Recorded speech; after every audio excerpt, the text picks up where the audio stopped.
श्री सच्चिदानंद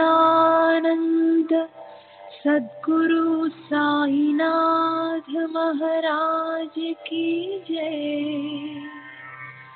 सद्गुरु श्री साईनाथुनि शरद बाबूजी की जय।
श्री सच्चिदानंद सद्गुरु साईनाथ महाराज की जय।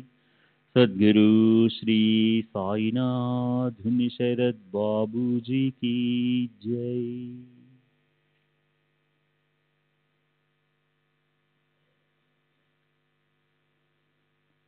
శ్రీ సాయినాథాయ నమః.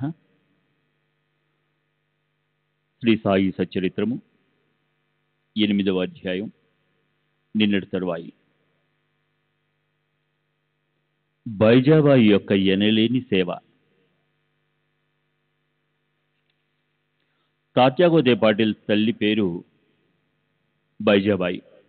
ఆమె ప్రతిరోజు మధ్యాహ్నం తలపై ఒక గంపలో రొట్టె కూర పెట్టుకుని సమీపమునున్న చిట్టడవిలో ముండ్లు పొదలు లెక్క చేయక క్రోసుల కొద్ది దూరము నడిచి ఆత్మధ్యానంలో నిశ్చలముగా ఎక్కడో కూర్చుని ఉన్న బాబాను వెదకి పట్టుకుని భోజనం పెట్టుచుండెను. బాబాకు సాష్టాంగ నమస్కారం చేసి వారి ఎదుట విస్తరొకటి వేసి తాను తెచ్చిన రొట్టె కూర మొదలగు భోజన పదార్థములను వడ్డించి కొసరి కొసరి వాటిని బాబాచే తినిపించుచుండెను. ఆమె భక్తి విశ్వాసములు అద్భుతమైనవి. ఎనలేని ఆమె సేవను బాబా చివరి వరకు మరవలేదు. ఆమె సేవకు తగినట్లు ఆమె పుత్రుడగు తాత్యా పాటిల్ను ఎంతో ఆదరించి ఉద్ధరించారు. ఆ తల్లి కొడుకులకు బాబా సాక్షాత్ భగవంతుడనే విశ్వాసం ఉండెను. కొన్ని సంవత్సరాల తదుపరి బాబా అడవులకు పోవటం మాని మసీదులోని కూర్చుండి భోజనం చేయసాగిరి. అప్పటి నుంచి పొలంలో తిరిగి బాబాను వెతకి పట్టుకున్న శ్రమ బాయిజాబాయికి తప్పినది. ముగ్గురి పడక స్థలము. ఎవరి హృదయముందు సదా వాసుదేవుడు నివసించుచుండునో అట్టి మహాత్ములు ధన్యులు. అట్టి మహాత్ముల సాంగత్యము లభించిన భక్తులు గొప్ప అదృష్టవంతులు. తాత్యాగోతే పాటిలు మహల్సాపతి ఇద్దరు అట్టి అదృష్టశాలురు. బాబా వారిరువురిని సమానముగా ప్రేమించుచుండేవారు. బాబా వారిరువురితో కలిసి మసీదులో తమ తలలను తూర్పు, పడమర, ఉత్తరముల వైపు చేసి మధ్యలో ఒకరి కాళ్ళు ఒకరికి తగిలినట్లు పండుకునేవారు. ప్రక్కలు పరుచుకుని వానిపై చతికిలబడి సగం రేయి వరకు ఏవేవో సంగతులు ముచ్చటించుకునేవారు. అందులో ఎవరికైనా నిద్ర వచ్చుచున్నట్లు కనిపించినా తక్కిన వారు వారిని మేలుకొల్పుచుండేరి. తాత్యా పండుగను గుర్రుపెట్టినచో బాబా వానిని అటు ఇటు ఊపి వాని శిరస్సును గట్టిగా నొక్కుచుండెను. బాబా ఒక్కొక్కసారి మహల్ సాపతిని హక్కును చేర్చుకుని అతని కాళ్ళు నొక్కి వీపు తోమిడివారు. ఈ విధంగా 14 సంవత్సరములు తాత్య తన తల్లిదండ్రులు విడిచి బాబాపై ప్రేమచే మసీదులోనే పండుకొనెను. అవి మరపురాని మొదటి దినములు. బాబా ప్రేమాభిమానములు కొలువరానివి. వారి అనుగ్రహము ఎంతని చెప్పుటకు అలవి కానిది. తండ్రి మరణించిన పిమ్మట తాత్య గ్రహ బాధ్యతను స్వీకరించి ఇంటిలోనే నిద్రించటకు ప్రారంభించెను. రహతా నివాసి కుశాల్ చంద్. షిరిడిలో తాత్యా తండ్రి గారైన గణపతిరావు కోతే పాటిల్ను బాబా ఎంత ప్రేమాభిమానములతో చూచుడివారో అంతటి ప్రేమాదరములతోటే రహతా నివాసికు చంద్రబాను సెట్ మార్వాడిని చూచుండేది. ఆ సేటు మరణించిన పిమ్మట అతని అన్న కొడుకు కుశాల్ చంద్ను కూడా మిక్కిలి ప్రేమతో చూచుచూ అహర్నిశలు వాని యోగక్షేమం మరయిచుండేది. ఒక్కొక్కప్పుడు టాంగాలోనూ మరొకప్పుడు ఎద్దుల బండి మీదను బాబా తన సన్నిహిత భక్తులతో కలిసి రహతా పోవారు. రహతా ప్రజలు బాజా భజంత్రీలతో ఎదురేగి బాబాను గ్రామ సరిహద్దు ద్వారం వద్ద దర్శించి సాష్టాంగ నమస్కారములు చేసేవారు. తరువాత మహావైభవముగా బాబాను గ్రామంలోనికి సాదరంగా తీసుకుని వెళ్ళేవారు. కుశాల్ చంద్ బాబాను తన ఇంటికి తీసుకుని పోయి తగిన ఆశ్రమం నందు కూర్చుండజేసి భోజనం పెట్టేవాడు. ఇరువురు కొంతసేపు ప్రేమోల్లాసములతో ముచ్చరించుకునేవారు. తదుపరి బాబా వారిని ఆశీర్వదించి షిరిడి చేరుతుండేవారు. షిరిడి గ్రామములకు సమాన దూరంలో ఒకవైపు అంటే దక్షిణమున రహత, మరోవైపు అంటే ఉత్తర దిశ యందు నీమ్గా ఉన్నవి. ఈ 2 గ్రామములు దాటి బాబా ఎన్నడూ ఎచ్చటికి పోయి ఉండలేదు. వారెన్నడూ రైలు బండిలో ప్రయాణం చేసి ఎరుగరు. రైలు బండిని కనీసం చూచి కూడా ఉండలేదు. కానీ సర్వజ్ఞుడైన బాబాకు బండ్ల రాకపోకలు ఖచ్చితంగా తెలియచుండేవి. బాబా వద్ద సెలవు పుచ్చుకొని వారి ఆజ్ఞానుసారము ప్రయాణం చేయు వారలకే కష్టం నుండేవి కావు. బాబా ఆదేశమునకు వ్యతిరేకముగా పోవు వారు అనేక కష్టములు పాల్గొచుండేది. అటువంటి కొన్ని సంఘటనలను మరికొన్ని ఇతర విషయములను రాబో అధ్యాయంలో చెప్పేదను. 8వ అధ్యాయం సంపూర్ణం. సద్గురు శ్రీ సాయినాథార్పణమస్తు. శుభం భవతు. శ్రీ సాయినాథాయ నమః. శ్రీ సాయి సచ్చరిత్రము 9వ అధ్యాయం. షిరిడి యాత్ర యొక్క లక్షణములు, తాత్యా గోదే పాటిల్ ఐరోపా దేశస్థుని ఉదంతం, భిక్ష యొక్క ఆవశ్యకత, భక్తుల అనుభవములు, తర్కడ్ కుటుంబము, ఆత్మారాముని భార్య, బాబాకు సంతుష్టిగా భోజనము పెట్టుట ఎట్లు నీతి. షిరిడి యాత్ర యొక్క లక్షణములు. షిరిడి సందర్శనలోని ఒక ప్రత్యేక విశేషమేమన బాబా అనుమతి లేనిదే ఎవరునూ షిరిడి విడువలేకుండిరి. బాబా అనుమతి లేక ఎవరైనాను షిరిడి విడిచి వెళ్ళినచో వారు ఊహించని కష్టములు కొని తెచ్చుకున్న వారు అవుతుండేది. బాబా ఎవరినైనా బయలుదేరుడని సెలవిచ్చిన తరువాత ఇక షిరిడిలో ఉండరాదు. సెలవు తీసుకున్నట్టుగా బాబా వద్దకు భక్తులు పోయినప్పుడు బాబా వారికి స్పష్టముగానో లేక సూచన ప్రాయముగానో కొన్ని సలహాలు ఇచ్చుచుండేవారు. బాబా ఆదేశానుసారము నడిచి తీరవలేను. వ్యతిరేకంగా పోయినచో ప్రమాదం లేవో తప్పక వచ్చుచుండేవి. ఈ దిగువ అట్టి ఉదాహరణలు కొన్ని ఇచ్చుచున్నాను. తాత్యా గోదే పాటిల్. తాత్యా గోదే పాటిల్ ఒకనాడు టాంగాలో కోపరగాంలో జరిగే సంతకు బయలుదేరాను. హడావిడిగా మసీదుకు వచ్చి బాబాకు నమస్కరించి కోపరగావ్ సంతకు పోచుంటేనని చెప్పాను. బాబా అతనితో తొందరపడవద్దు, కొంచెం ఆగుము, సంత సంగతి అటుండ నీవు, ఊరు విడిచి అసలు బయటికి ఎక్కడికి పోవాలని నేను. సంతకు వెళ్ళవలనడి తాత్య ఆతృతను చూచి కనీసము శ్యామానైనా వెంట తీసుకుని పొమ్మని బాబా చెప్పాను. బాబా మాటను లెక్క చేయక తాత్య హుటాహుటిన టాంగానికి కోపరగాం బయలుదేరాను. టాంగా కట్టిన 2 గుర్రములలో ఒకటి 300 రూపాయలు ఖరీదు పెట్టి క్రొత్తగా కొన్నది. మిక్కిలి చులుకనేది. షిరిడి వదిలి సావుల్ విహిర్ దాటిన వెంటనే అది మిక్కిలి వడిగా పరిగెత్తసాగాను. కొంత దూరం పోయిన పిమ్మట కాలు మడతబడి కూలబడిను. తాత్యాకు పెద్ద దెబ్బలేమి తగలలేదు, కానీ తల్లి వలె ప్రేమతో బాబా చెప్పిన సలహా జ్ఞప్తికొచ్చాను.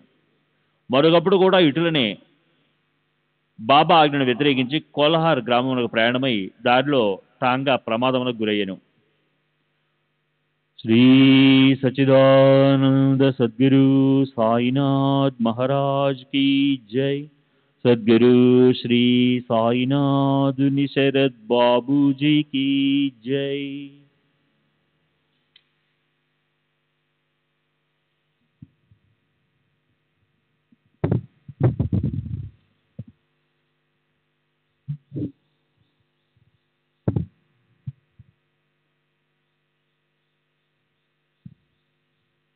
తాత్యాకోతే పాటేలు. తాత్యాకోతే పాటేలు ఒకనాడు టాంగాలో కోపురగాంలో జరుగు సంతకు బయలుదేరెను. హడావుడిగా మసీద్కు వచ్చి బాబాకు నమస్కరించి కోపురగాం సంతకు పోవచుంటునని చెప్పెను. బాబా అతనితో తొందరపడవద్దు, కొంచెం ఆగుము, సంత సంగతి అటుండనివ్వు, ఊరు విడిచి అసలు బయటికి ఎక్కడికినూ పోవలదు అని అనెను. సంతకు వెళ్ళవలనడి తాత్య ఆదుర్తాన్ని చూచి కనీసం శ్యామ అంటే మాధవరావు దేశపాండేనైనా వెంట తీసుకుని పొమ్మని బాబా చెప్పెను. బాబా మాటలు లెక్క చేయక తాత్య హుటాహుటిన టాంగా నెక్కి కోపురగాం బయలుదేరిను. టాంగా కట్టిన 2 గుర్రములోనొకటి 300 రూపాయలు ఖరీదు పెట్టి కొత్తగా కొన్నది. మిక్కిలి చురుకైనది. షిరిడీ వదిలి సావూల్ విహిర్ దాటిన వెంటనే అది మిక్కిలి వడిగా పరిగెత్తసాగెను. కొంత దూరం పోయిన పిమ్మట కాలు మడతపడి అది కూలబడిను. తాత్యాకు పెద్ద దెబ్బలేమీ తగలలేదు, కానీ తల్లి వల్లే ప్రేమతో బాబా చెప్పిన సలహా జ్ఞప్తికి వచ్చెను. మరొకప్పుడు కూడా ఇటుల్నే బాబా ఆజ్ఞను వ్యతిరేకించి కొల్హార్ గ్రామమునకు ప్రయాణమై దారిలో టాంగా ప్రమాదమునకు గురైను. ఐరోపా దేశస్థుని ఉదంతము. బొంబాయి నుండి ఐరోపా దేశస్థుడొకడు ఏదో ఉద్దేశంతో బాబా దర్శనార్థం షిరిడీ వచ్చును. తనతో నానాసాహెబ్ చంద్రకర్ వద్ద నుంచి తనను గురించిన ఒక పరిచయ పత్రంను కూడా తెచ్చెను. అతని కొరకు ప్రత్యేక గుడారం వేసి అందులో సౌకర్యంగా బస ఏర్పాటు చేసిరి. బాబా ముందు మ్రోకరెళ్ళి వారి చేతిని ముద్దాడవల్లని కోరికతో అతడు 3 సార్లు మసీదులో ప్రవేశింప యత్నించెను. కానీ బాబా అతన్ని మసీదులో ప్రవేశించుటకు నిషేధించెను. క్రిందుగా మసీదు ముందు గల బహిరంగ ఆవరణంలో కూర్చుండియే తమను దర్శించుకొని వచ్చినండ్రి. అతడు తనకు జరిగిన అమర్యాదకు అసంతృప్తి పడి వెంటనే షిరిడీ విడవలనని నిశ్చయించుకొనెను. బాబా సెలవు పొందుటకు వచ్చెను. తొందరపడకు, మరుసటి దినం పొమ్మని బాబా చెప్పెను. తక్కిన వారు కూడా బాబా ఆదేశమును పాటించమని సలహా ఇచ్చిరి. ఆ సలహాలను ఖాతరు చేయక అతడు టాంగా నెక్కి షిరిడీ నుండి బయలుదేరెను. మొదట గుర్రములు బాగానే పరిగెత్తినవి. సావూల్ విహిర్ దాటిన కొద్దిసేపట్లో ఒక సైకిలు అతని టాంగాకు ఎదురు వచ్చెను. దానిని చూచి గుర్రములు బెదిరినవి. టాంగా తలక్రిందులైను. ఆ పెద్ద మనిషి క్రింద పడి రోడ్డుపై కొంత దూరము ఈడ్వబడెను. ఫలితంగా గాయములు బాగు చేసుకున్నటకై కోపురగాంలో ఆసుపత్రి పాలైను. ఇటువంటి అనేక సంఘటనల మూలమున బాబా ఆజ్ఞను ధిక్కరించేవారు ప్రమాదముల పాలగుదురనియు, బాబా ఆజ్ఞానుసారం పోవారు సురక్షితంగా నుందురనియు జనులు గ్రహించిరి. భిక్ష యొక్క ఆవశ్యకత. బాబాయే భగవంతుడైనచో వారు భిక్షాటంచే జీవితమంతయు గడుపునేలా అనే సందేహం చాలా మంది కలగవచ్చును. దీనికి ఒకటి, భిక్షాటనం చేసి జీవించే హక్కు ఎవరికి కలదు? పంచశూనములు వాని పోగొట్టుకుని మార్గమేది అను 2 ప్రశ్నలకు వచ్చు సమాధానంతో సమాధానం పడును. సంతానము, ధనము, కీర్తి సంపాదించడం దాపక్ష వదులుకొని సన్యాసించేవారు భిక్షాటంచే జీవించవచ్చునని మన శాస్త్రములు ఘోషించుచున్నవి. వారి ఇంటి వద్ద వంట ప్రయత్నం చేసుకుని తినలేరు. వారికి భోజనం పెట్టు బాధ్యత గృహస్థులపై కలదు. సాయిబాబా గృహస్థుడు కారు, వానప్రస్థుడు కూడా కారు. వారు అస్ఖలిత బ్రహ్మచారులు. బాల్యం నుంచే బ్రహ్మచార్యంని అవలంబించుచుండ్రి. ఈ సకల జగతంతయు వారి గృహమే. ఈ జగత్తునకు వారు కారణభూతులు. వారిపై జగత్తు ఆధారపడి ఉన్నది. వారు పరబ్రహ్మ స్వరూపులు కాబట్టి వారికి భిక్షాటన చేయ హక్కు సంపూర్ణంగా కలదు. పంచశూనములను వారిని తప్పించుకునే మార్గంను ఆలోచించము. భోజన పదార్థం తయారు చేయుటకు గృహస్థులు 5 పనులు తప్పక చేయవలెను. అవి ఏమనా దంచుట లేక రుబ్బుట, 2 విసురుట, 3 పాత్రలు తోముట, 4 ఇళ్ళు ఊడ్చుట తుడుచుట, 5 పొయ్యి అంటుచుట. ఈ 5 పనులు చేయనప్పుడు అనేక క్రిమి కీటకాదులు మరణించట తప్పదు. గృహస్థులు ఈ పాపము అనుభవించవలెను. ఈ పాప పరిహారమునకు మన శాస్త్రములు 6 మార్గములు ప్రబోధించుతున్నవి. బ్రహ్మయజ్ఞము, వేదాధ్యయనము, పితృయజ్ఞము, దేవయజ్ఞము, భూతయజ్ఞము, అదితి యజ్ఞము. శాస్త్రములు విధించిన ఈ యజ్ఞములను నిర్వర్తించినచో గృహస్థుల మనసులు పాపరహితములగును. మోక్ష సాధనముకు, ఆత్మ సాక్షాత్కారముకు ఇవి తోడ్పడును. బాబా ఇంటింటికి వెళ్ళి భిక్ష అడగట్లో ఆ గృహస్థులకు వారు చేయవలసిన కర్మను బాబా జ్ఞప్తికి తెచ్చినట్లయింది. తమ ఇంటి గుమ్మం వద్దనే ఇంత గొప్ప ప్రబోధమును ప్రబోధించిన షిరిడీ ప్రజలు ఎంతటి ధన్యులు. భక్తుల అనుభవములు. శ్రీకృష్ణుడు భగవద్గీత యందు శ్రద్ధాభక్తులతో ఎవరైనా పత్రం కానీ, పుష్పం కానీ, ఫలం కానీ లేదా నీరు కానీ అర్పించినచో దానిని నేను గ్రహించదును అన్నుడివెను. సాయిబాబాకు సంబంధించి ఇంకా సంతోషదాయకమొక విషయం ఏమన్నా, తమ భక్తుడు ఏదైనా తనకు సమర్పించవాలనుకొని ఏ కారణం చేతనైనను ఆ సంగతి మర్చినచో అట్టి వానికి బాబా ఆ విషయం జ్ఞాపకం చేసి ఆ నివేదనను గ్రహించి ఆశీర్వదించేవారు. అట్టి ఉదాహరణలు కొన్ని ఈ క్రింది చెప్పబోతున్నాను. తర్కడ్ కుటుంబము. రామచంద్ర ఆత్మారాం ఉరఫ్ బాబాసాహెబ్ తర్కడ్ ఒకనొకప్పుడు ప్రార్థనా సమాజస్తుడైనను తర్వాత బాబాకు ప్రియభక్తుడైనాడు. వాని భార్యాపుత్రులు కూడా బాబాను మిగుల ప్రేమించుచుండ్రి. ఒకసారి తల్లి కొడుకులు షిరిడీకి పోయి అచ్చట వేసవి సెలవులు గడపవలనని నిశ్చయించిరి. షిరిడీ పోవుట సంతోషదాయకమైనను కొడుకు మాత్రం దానికి మనస్ఫూర్తిగా ఇష్టపడలేదు. కారణమేమనా, తన తండ్రి ప్రార్థనా సమాజంకు చెందినవాడగుచ్చే ఇంటి వద్ద బాబా యొక్క పూజ సరిగా చేయకపోవచ్చునని సంశయించెను. కానీ బాబా పూజను తను నియమానుసారము సక్రమంగా చేసేదనని తండ్రి వాగ్దానం చేయించే బయలుదేరిను. శుక్రవారం రాత్రి తల్లి కొడుకు బయలుదేరి షిరిడీకి వచ్చిరి. ఆ మరుసటి దినము శనివారం నాడు తండ్రియగు తర్కడు పెందలకన్నే నిద్రలేచి స్నానం చేసి పూజను ప్రారంభించుటకు ముందుగా బాబా పటమునకు సాష్టాంగ నమస్కారం చేసి ఏదో లాంఛనం వలె కాక తన కుమారుడు చేయనట్లు పూజను శ్రద్ధగా తనచే చేయింపవలసిందని ప్రార్థించెను. ఆనాటి పూజను సమాప్తి చేసి నైవేద్యంగా కలకండను అర్పించెను. భోజన సమయమందు దాన్ని పంచిపెట్టెను. ఆనాటి సాయంత్రము ఆ మరుసటి దినము అనగా ఆదివారం నాడు పూజ అంతయు శ్రవ్యంగా జరిగెను. సోమవారం కూడా చక్కగా గడిచెను. ఆత్మారాముడిట్లు ఎప్పుడిట్లా పూజ చేసి ఉండలేదు. పూజ అంతయు కొడుకునకు వాగ్దానం చేసినట్లు సరిగా జరుగుతున్నందుకు సంతసించెను. మంగళవారం నాడు పూజను ఎప్పటి వలె సలిపి కచేరీకి పోయిను. మధ్యాహ్నం ఇంటికి వచ్చి భోజనము కూర్చున్నప్పుడు అక్కడ ప్రసాదం లేకుండా గమనించెను. నౌకర్ను అడగగా ఆనాడు నైవేద్యం ఇచ్చుట మర్చిడిచే ప్రసాదం లేదని బదులు చెప్పెను. ఈ సంగతి వినగానే భోజనం కూర్చున్న ఆత్మారాము వెంటనే లేచి బాబా పటములకు సాష్టాంగ నమస్కారం చేసి బాబాను క్షమాపణ కోరెను. బాబా తనకు ఆ విషయం జ్ఞప్తిదానందన నిందించెను. ఈ సంగతులన్నిటినీ షిరిడీలోనున్న తన కొడుకుకు రాసి బాబాను క్షమాపణ వేడుకొనెను.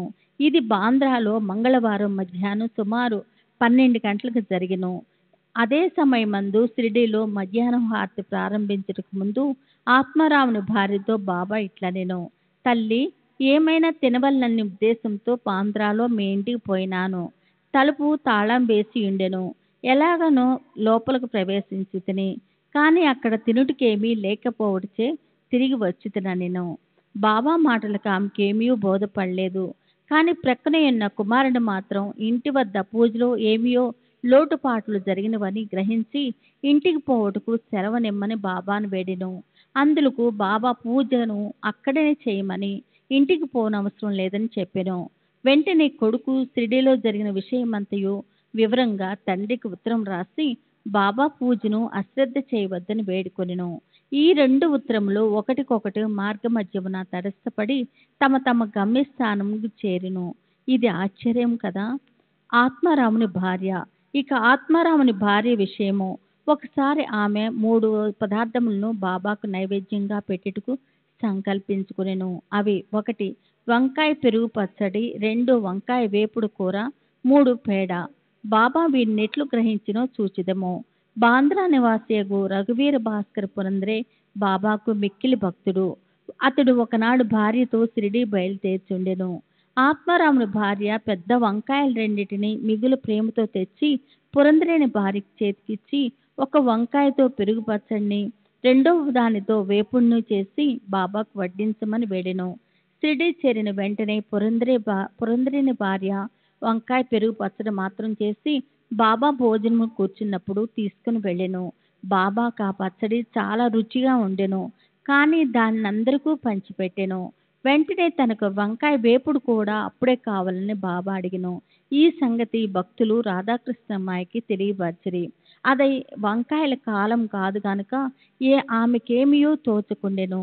వంకాయలు ఎట్లు సంపాదించుడా అన్నది ఆమెకు సమస్య అయిను. వంకాయ పచ్చడి తెచ్చిన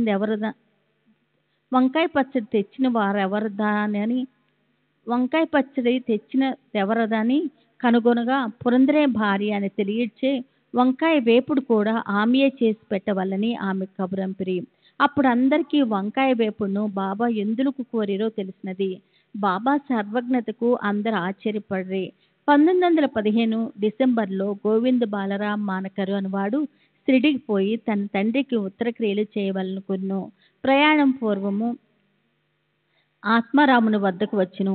ఆత్మారాం భార్య బాబా కొరకేమైనా పంపవాలనుకుని ఇల్లంతయు వెతికెను.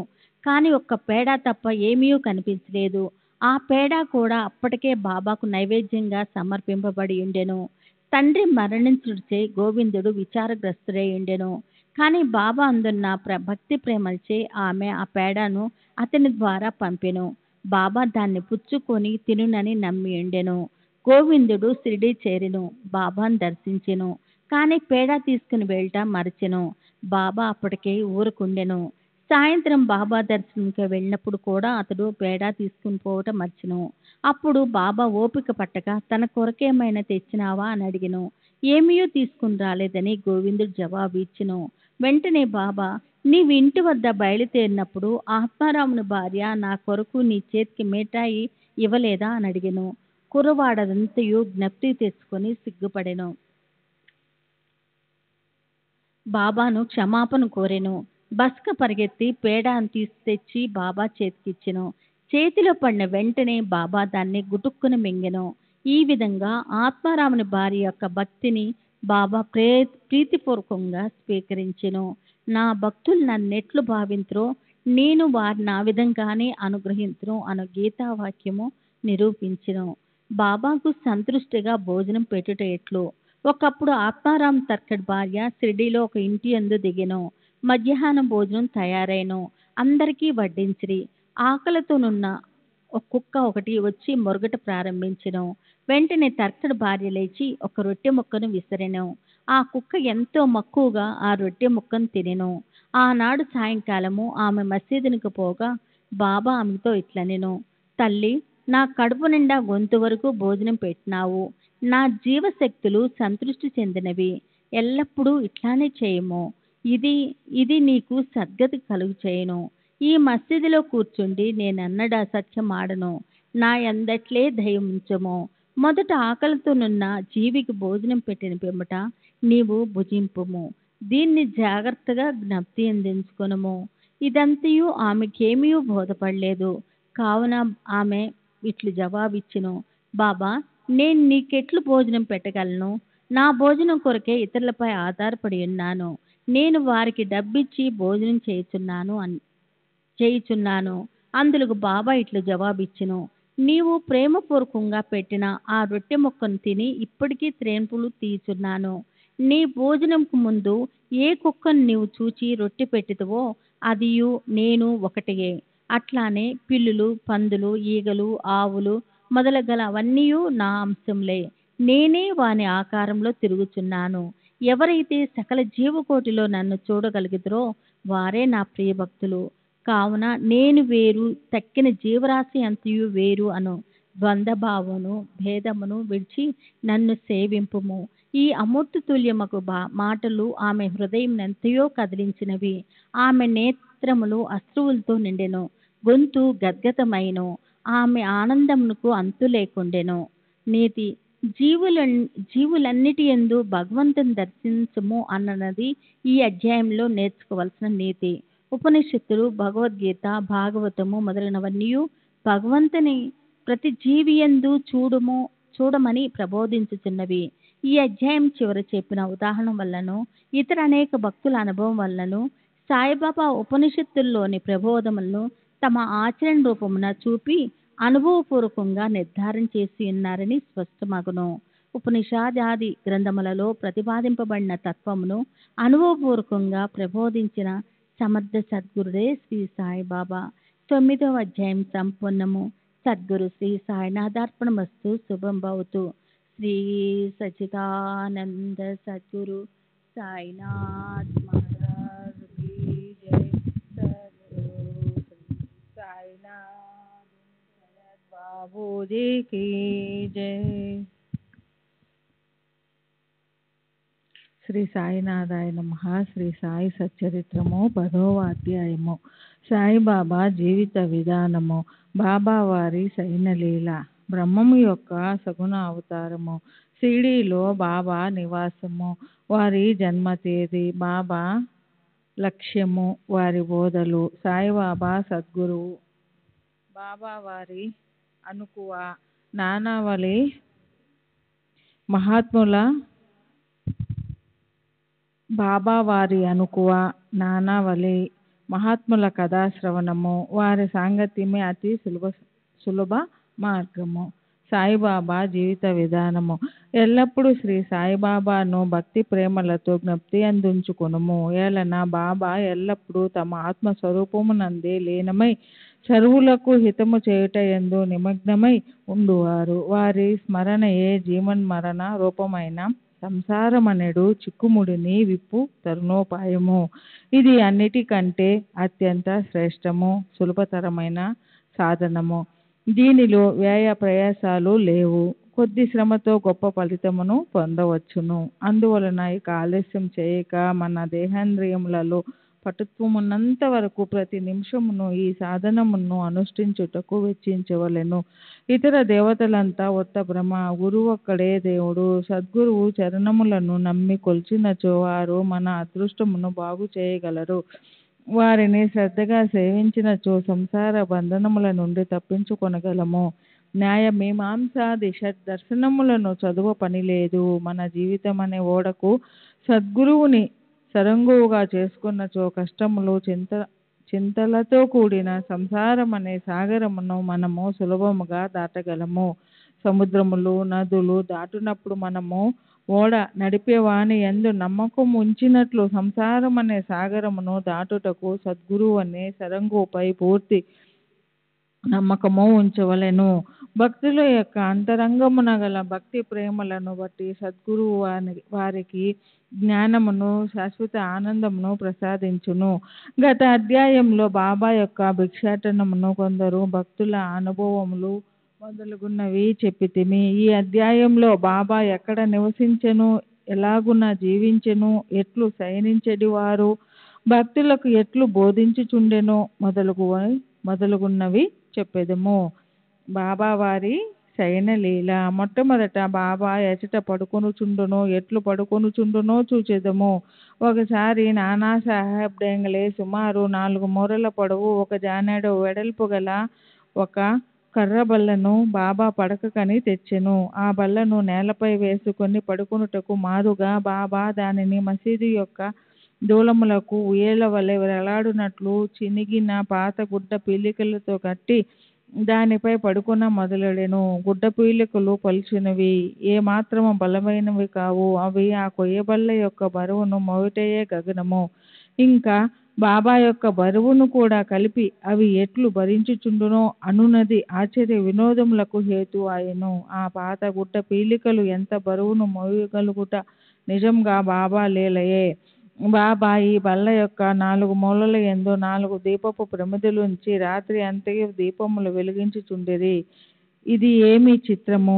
బల్లపై ఆజానుబాహువగు బాబా పడుకొనుటకే స్థలం చాలనప్పుడు దీపములు పెట్టుటకు జాగా ఎక్కడిది? బాబా బల్లపైన పండుకొనినయా దృశ్యమును దేవతలు సహితము చూచి తీరవలసిందే. ఆ బల్లపైకి బాబా ఎట్లు ఎక్కుచుండెను, ఎట్లు దిగుచుండెను అనునవి అందరకు ఆశ్చర్యములు కలిగించుచుండెను. అనేక మంది ఉత్సుకతతో బాబా బల్లపైకి ఎక్కుట దిగుట గమనించుటకై కనిపెట్టుకొని ఉండేటివారు. కానీ బాబా ఎవరికి ఆ వైనం అంతు తెలియనివ్వలేదు. ఆ వింత చూచుటకు జనులు గుంపులు గుంపులుగా గుమికూడుచుండుటచే బాబా విసుగు చెంది ఒకనాడు ఆ బల్లను విరిచి పారవేసిరి.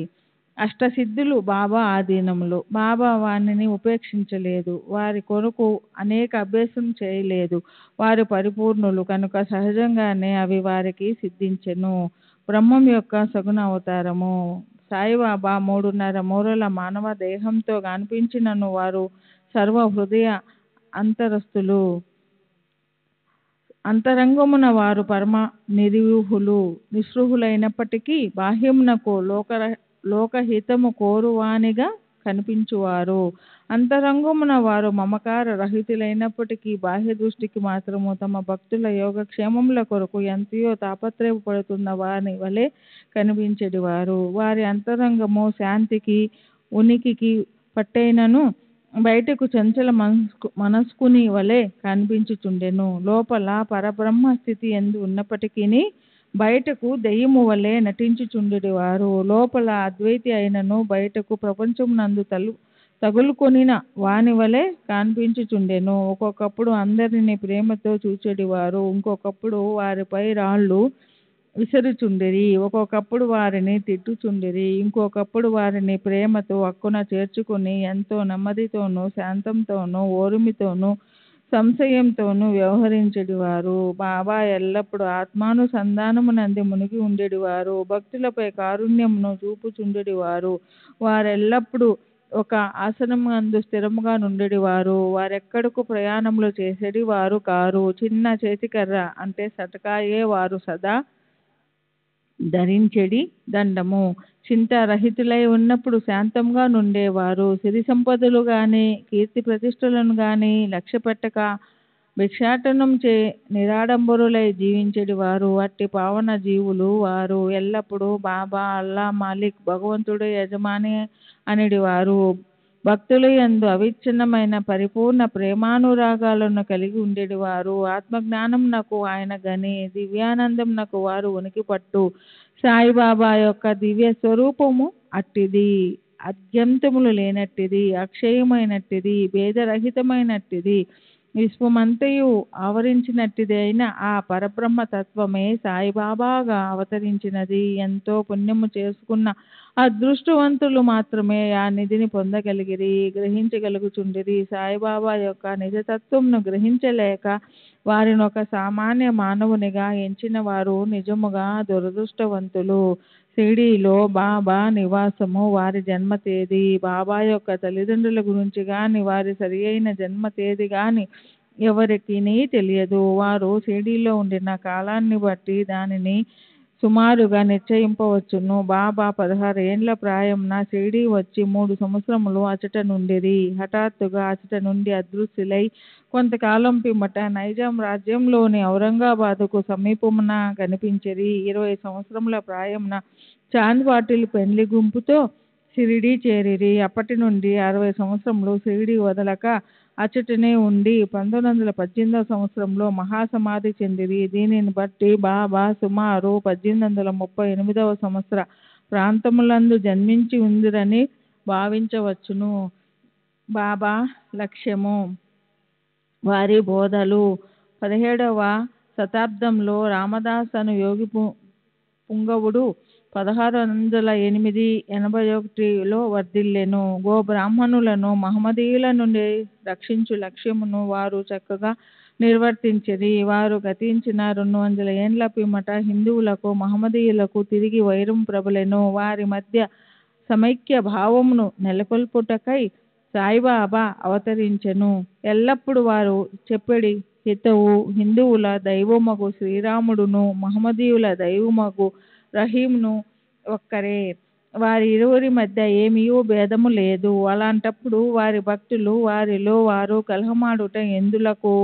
ఓ అజ్ఞానులారా, చేతులు కలిపి రెండు జాతులను కలిసిమెలిసి ఉండుడు, బుద్ధితో ప్రవర్తింపుడు, జాతీయ ఐకమత్యము సమకూర్చుడు. వివాదము వల్ల గాని ఘర్షణ వల్ల గాని ప్రయోజనం లేదు.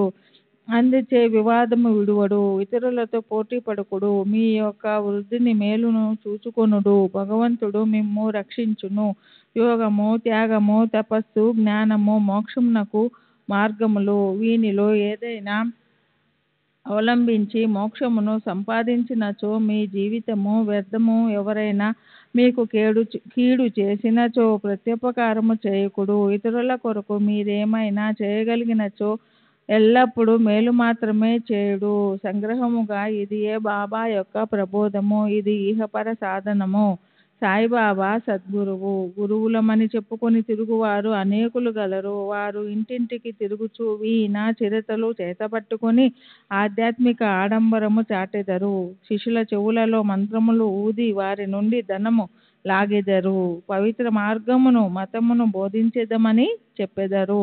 కానీ మతం అనగానేమో వారికే తెలియదు. స్వయంగా వారు అపవిత్రులు.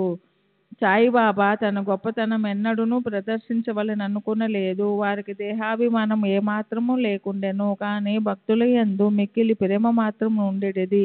నియత గురువులమని అనియత గురువులమని గురువులు రెండు విధములు. నియత గురువులు అనగా నియమింపబడిన వారు.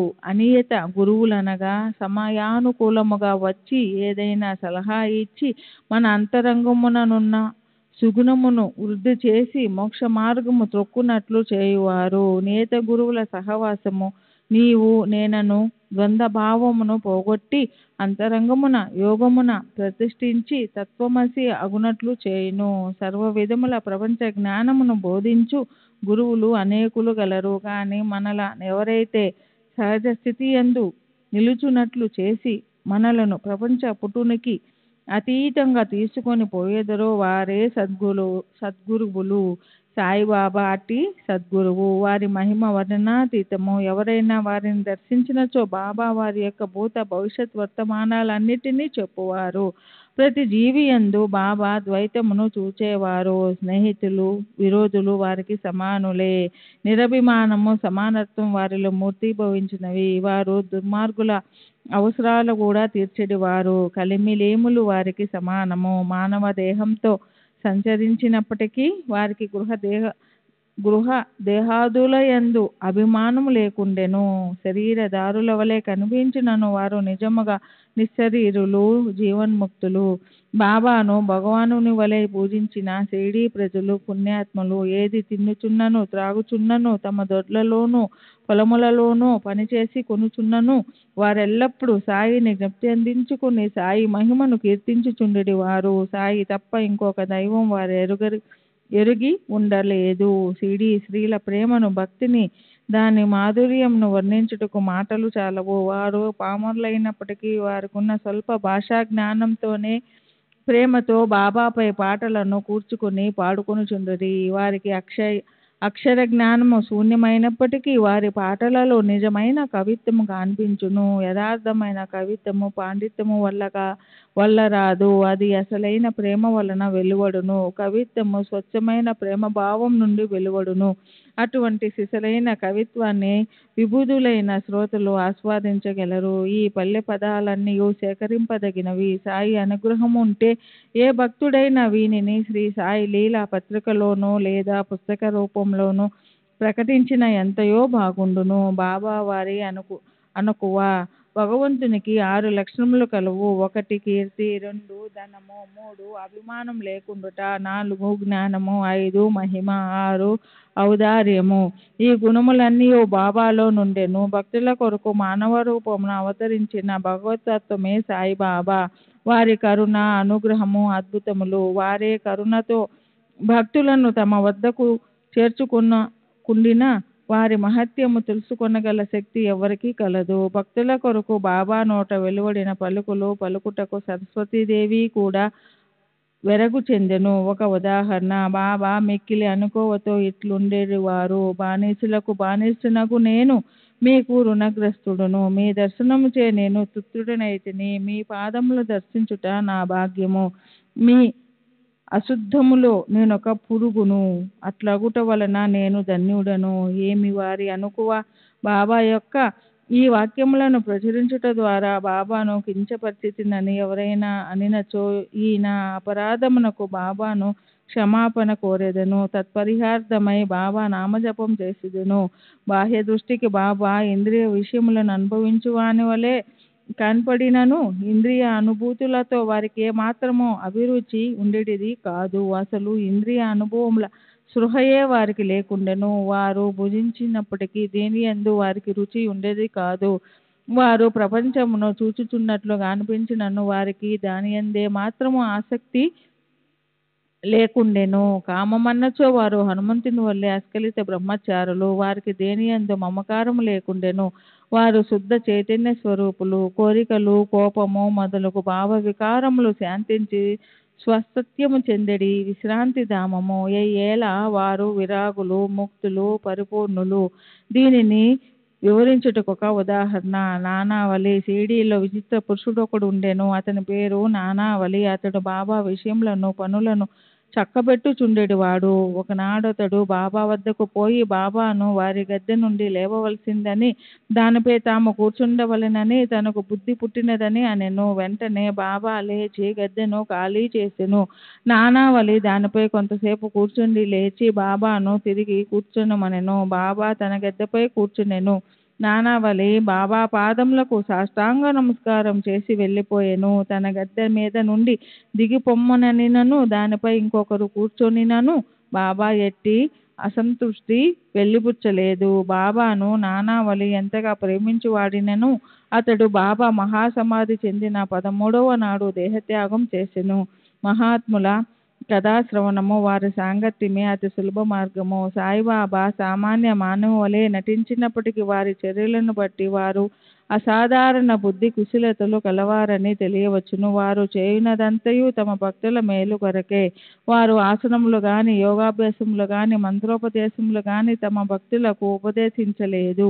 తెలివితేటలను పక్కన పెట్టి సాయి సాయి అను నామమును మాత్రం జ్ఞప్తి కొనుమనిరి. అట్లు చేసినచో వారు సర్వబంధముల నుండి విముక్తులై స్వతంత్రము పొందెదరని చెప్పిరి. పంచాగ్నుల నడుమ కూర్చునుట, యాగములు చేయుట, మంత్రజపము చేయుట, అష్టాంగ యోగములు మొదలగున్నవి బ్రాహ్మణులకే వీలుపడును. తక్కిన వర్ణములు వారికి అవి ఉపయుక్తములు కావు. ఆలోచించుటే మనసు యొక్క పని.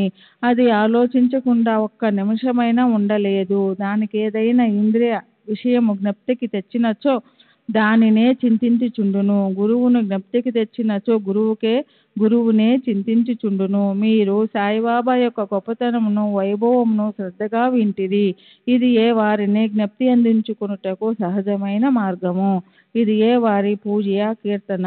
మహాత్ముల కథలను వినుట పైన చెప్పిన ఇతర సాధనముల వలె కష్టమైనది కాదు, ఇక మిక్కిలి సులభ సాధ్యమైనది. వారి కథలు సంసారమునందు గల భయములన్నిటినీ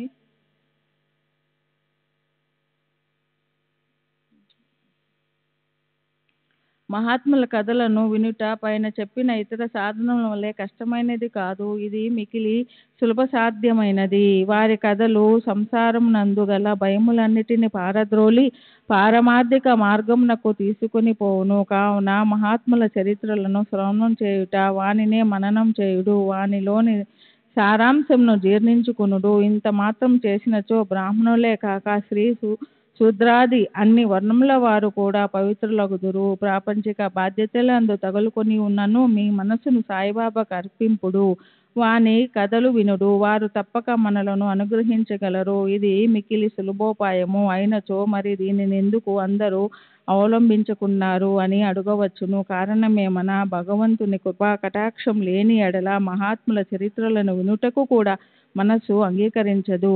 భగవంతుని చేతనే సర్వము నిరాడ్డకము సుగమము అగును. మహాత్ముల కథలు వినుట అనగా వారి సాంగత్యము చేయుటే. మహాత్ముల సాంగత్యము చే కలుగు ప్రాముఖ్యం చాలా గొప్పది. అది మన అహంకారమును దేహాభిమానమును నశింపజేయును. చావు పుట్టుకలనే బంధములను కూడా నశింపజేయును. హృదయ గ్రంథులను తెగ్గొట్టును. తుదకు శుద్ధ చైతన్య రూపుడగు భగవంతుని సాన్నిధ్యంనకు తీసుకుని పోవును. విషయ వ్యామోహముల యందు మనకు గల అభిమానమును తగ్గించి ప్రాపంచిక కష్ట సుఖములందు విరక్తి కలుగజేసి పారమార్థిక మార్గమున నడుపును. మీకు భగవన్నామ స్మరణము, పూజ, భక్తి వంటి ఇతర సాధనములేమీ లేకపోయినను కేవలము హృదయపూర్వకముగా మహాత్ములను ఆశ్రయించినచో చాలును. వారు మనలను భవసాగరం నుండి చేయుదురు. మహాత్ములు అందుకొరకే అవతరించెదరు. ప్రపంచ పాపములు తొలగజేయునట్టి గంగా, గోదావరి, కృష్ణ, కావేరి మున్నగు పవిత్ర నదులు కూడా మహాత్ములు వచ్చి తమ నీటిలో స్నానం చేసి తమను పావనం చేయవలనని వాంఛించుచుండెను. మహాత్ముల మహిమ అట్టిది. మన పూర్వజన్మ సుకృతము చే మనకు సాయిబాబా పాదములను ఆశ్రయించు భాగ్యము కలిగినది. మసీదు గోడ కానుకొని ఊది మహాప్రసాదమును తమ భక్తుల యోగ క్షేమములకై పంచిపెట్టు సుందర స్వరూపుడును, ఈ ప్రపంచం యొక్క అభావమును చింతించువాడును, సదా పూర్ణానందంలో మునిగి ఉండువాడునగు సాయి పాదములకు సాష్టాంగ నమస్కారములు చేయుచు ఈ అధ్యాయమును ముగించెదను. 10వ అధ్యాయం సంపూర్ణము. శ్రీ సద్గురు సాయినాథార్పణమస్తు. శుభం భవతు.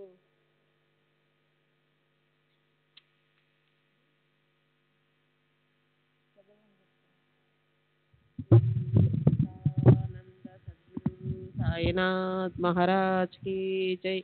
सद्गुरु श्री साईनाथ निसरत బాబూజీకి జై. 11వ అధ్యాయము. సగుణ బ్రహ్మ స్వరూపమే సాయిబాబా. డాక్టర్ పండితుని పూజ. హాజీ సిద్దిక్ పాల్కే. పంచభూతములు బాబా స్వాధీనము. సగుణ బ్రహ్మ స్వరూపమే సాయిబాబా. భగవంతుడు లేదా బ్రహ్మము రెండు విధములుగా నవతరింపవచ్చును. నిర్గుణ స్వరూపము, సగుణ స్వరూపము. నిర్గుణ స్వరూపమునకు ఆకారము లేదు, సగుణ స్వరూపమునకు ఆకారము కలదు. రెండును పరబ్రహ్మము యొక్క స్వరూపములే. మొదటి దానిని కొందరు ధ్యానింతురు, రెండవ దానిని కొందరు పూజింతురు.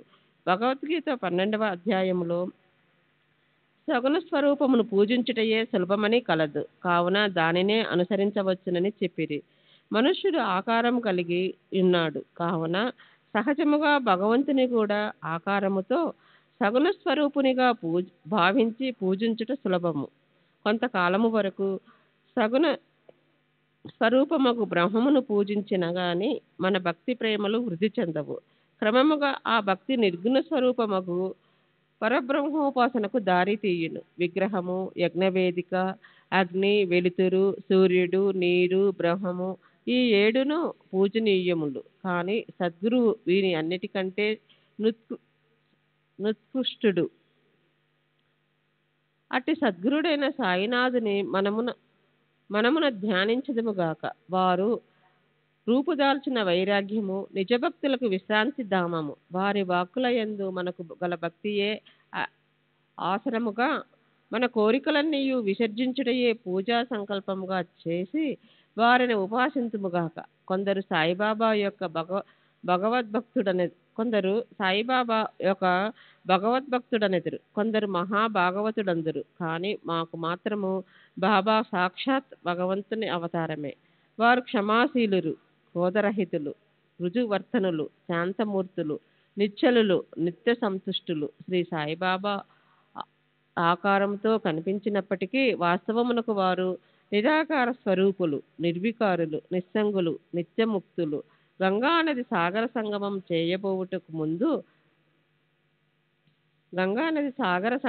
చేయబోవుటకు ముందు దారిలో తాపార్తులకు చల్లదనాన్నిస్తూ, చెట్లు చేమలకు జీవాన్నిస్తూ, ఎందరో దాహార్తుల దాహాన్ని తీర్చుతూ సాగిపోతున్నట్లే సాయిబాబా వంటి మహాత్ములు తమ జీవన గమనంలో జనులకు సుఖశాంతులను ప్రసాదించుచు జగత్తును పావనం చేస్తున్నారు.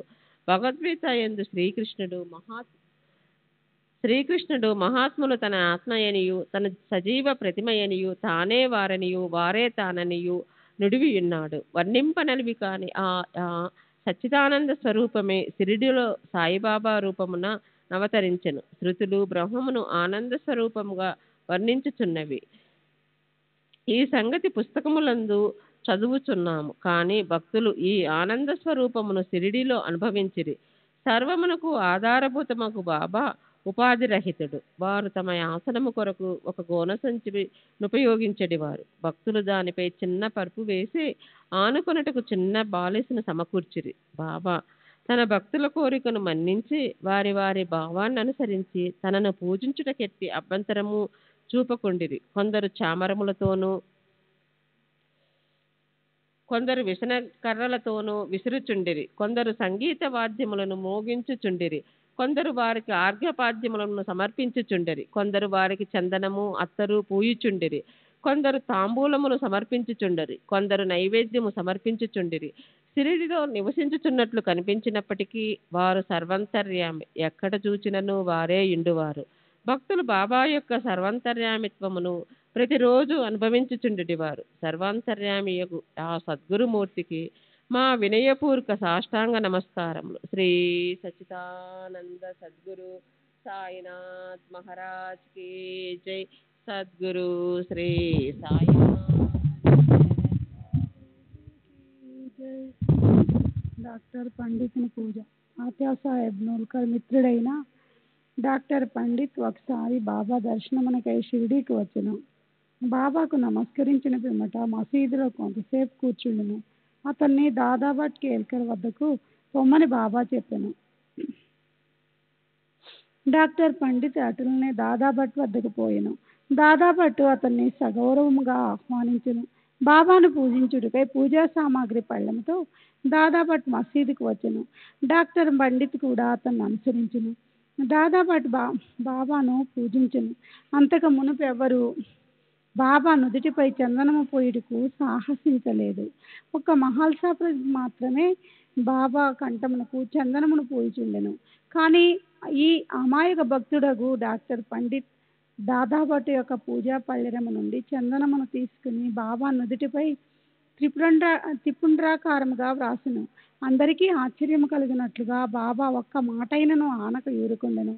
ఆనాడు సాయంకాలం దాదాభట్టు బాబాను ఇట్లడిగెను, బాబా, మేమెవరిమైనా నీ నుదుటిపై చందనము పూయిదమన్నా నిరాకరింతురే. డాక్టర్ పండిత్ రాయగా, ఈనాడెలా యూరుకుంటిరి అందులకు బాబా ప్రసన్నముగా ఇట్లు సమాధానమిచ్చెను, నేనొక ముసల్మానునని, తానొక సద్బ్రాహ్మణుడని, ఒక మహమ్మదీయును పూజించుట ద్వారా తాను మైలపడిపోదుననే దురభిమానము లేకుండా అతడు నాలో తన గురువునకు భావించుకొని అట్లు చేసెను. అతని నిష్కల్మష భక్తి నన్ను కట్టి పడవేసినది. అతనికి నేనెట్లు అడ్లు చెప్పగలను? దాదాభట్టు ఆ తరువాత డాక్టర్ పండితుని ప్రశ్నించగా, అతడు బాబాను తన గురువుగా భావించి తన గురువును కొనరించినట్లు బాబా నుదుటిపై త్రిపుండ్రమును వ్రాసినను. భక్తులు వారి వారి భావానుసారము తమను ఆరాధించుటకు బాబా సమ్మతించినను ఒక్కొక్కసారి వారు మిక్కిలి వింతగా ప్రవర్తించువారు. ఒక్కొక్కప్పుడు పూజా ద్రవ్యముల పళ్ళెమును విసిరివేయుచు ఉగ్రావతారము దాల్చెడివారు. అట్టి సమయములలో బాబాను సమీపించుటకు కూడా ఎవరికీ ధైర్యము చాలడిది కాదు.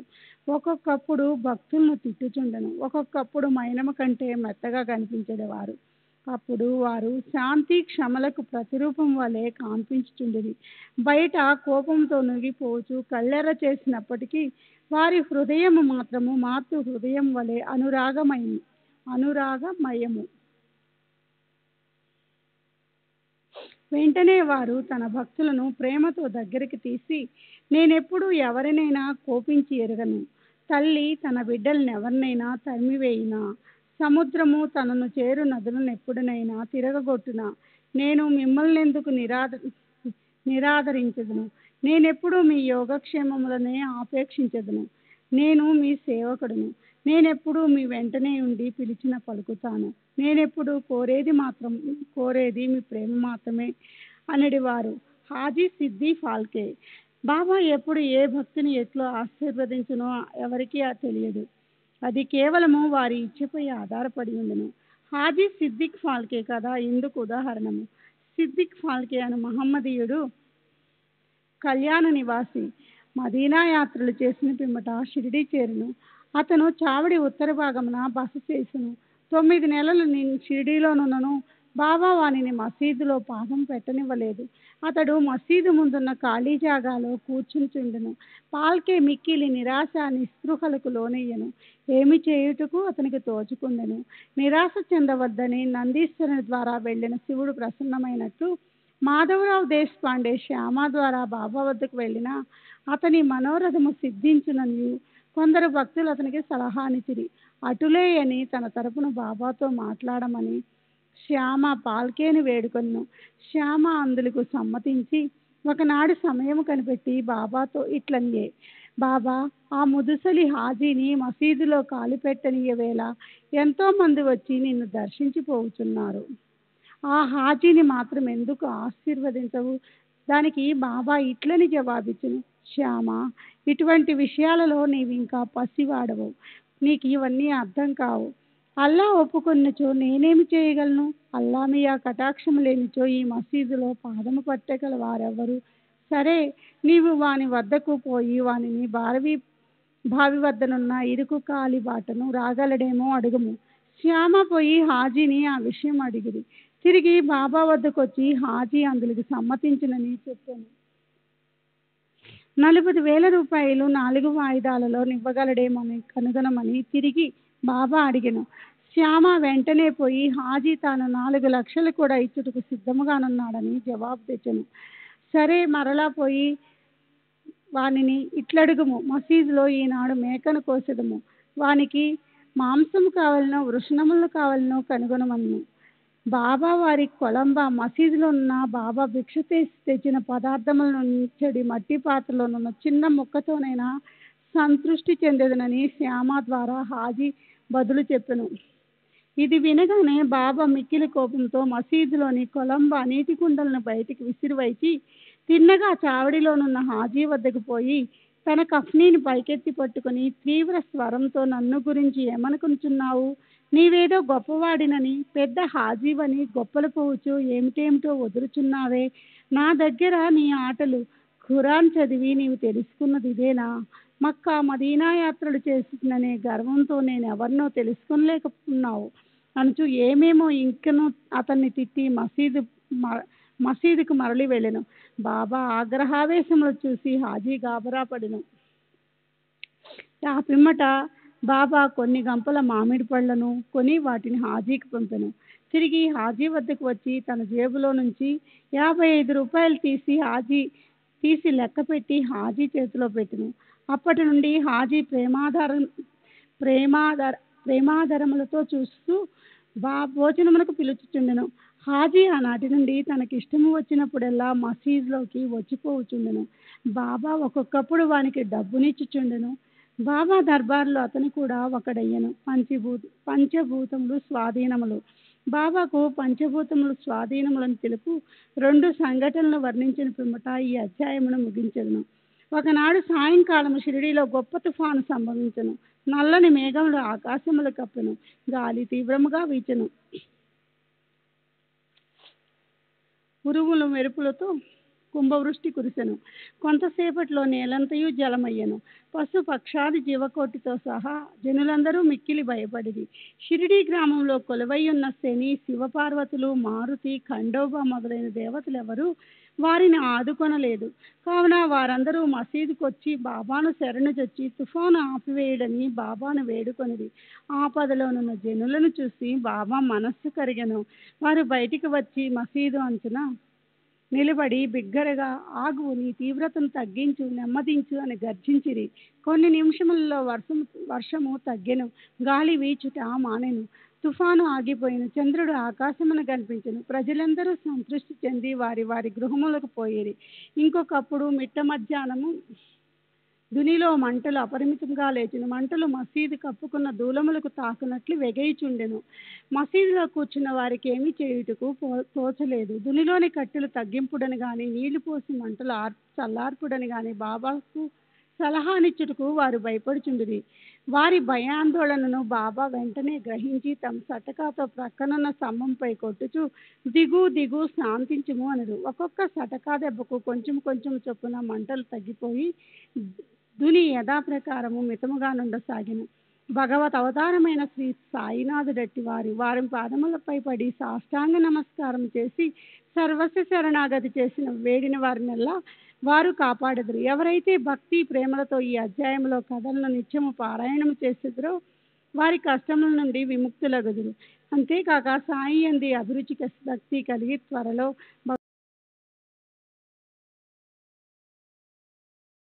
పొందెదరు. 11వ అధ్యాయం సంపూర్ణం. సద్గురు సాయినాథార్పణమస్తు. శుభం భవతు. శ్రీ సచ్చిదానంద సద్గురు సాయినాథ్ మహారాజ్ की जय. सद्गुरु श्री साई माधुनी शरद बापू जी की जय.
श्री सच्चिदानंद सद्गुरु साईनाथ महाराज की जय.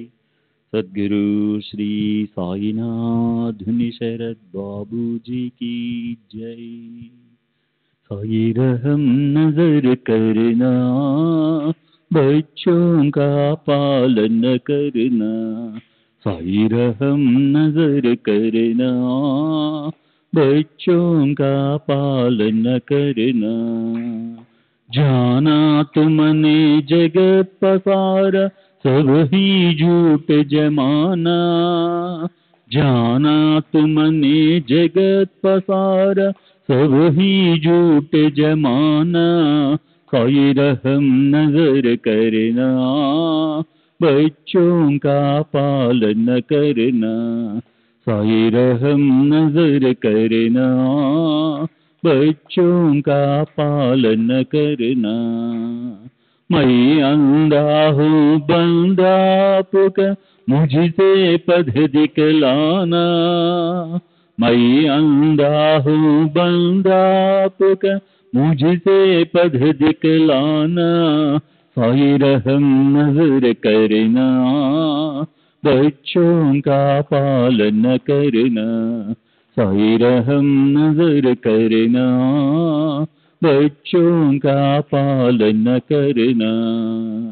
दासगण कहे अब क्या बोलूं, थक गई मेरी रसना. दासगण कहे अब क्या बोलूं, थक गई मेरी रसना. साई रहम नजर करना, बच्चों का पालन करना. साई रहम नजर करना, बच्चों का पालन करना. रहमो नजर करो अब मोरे साई, तुम्हारी ना नहीं मुझे माँ बाप भाई। रहमो नजर करो मैं अंधा हूँ बंदा तुम्हारा, मैं अंधा हूँ बंदा तुम्हारा, मैं ना जानू, मैं ना जानू, मैं ना जानू अल्लाह इलाही। रहमो नजर करो, रहमो नजर करो अब मोरे साई, तुम्हारी ना नहीं मुझे माँ बाप भाई। रहमो नजर करो काली जमाना मैंने गमाया, काली जमाना मैंने गमाया, साथी आखिर का, साथी आखिर का, साथी आखिर का तुम बिना कोई। रहमो नजर करो, रहमो नजर करो अब मोरे साई, तुम्हारी ना नहीं मुझे माँ बाप भाई। रहमो नजर करो अपने मस्जिद का झाड़ू गड़ो है, अपने मस्जिद का झाड़ू गड़ो है, मालिक हमारे, मालिक हमारे, मालिक हमारे तुम बाबा साई। रहमो नजर करो, रहमो नजर करो अब मोरे साई, तुम्हारी ना नहीं मुझे माँ बाप भाई। रहमो नजर करो। श्री सच्चिदानंद सद्गुरु साईनाथ महाराज की जय। सद्गुरु श्री साईनाथ निशरद बाबू जी की जय।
श्री सच्चिदानंद सद्गुरु साईनाथ महाराज की जय। सद्गुरु श्री साईनाथुनि शरद बाबू जी की जय।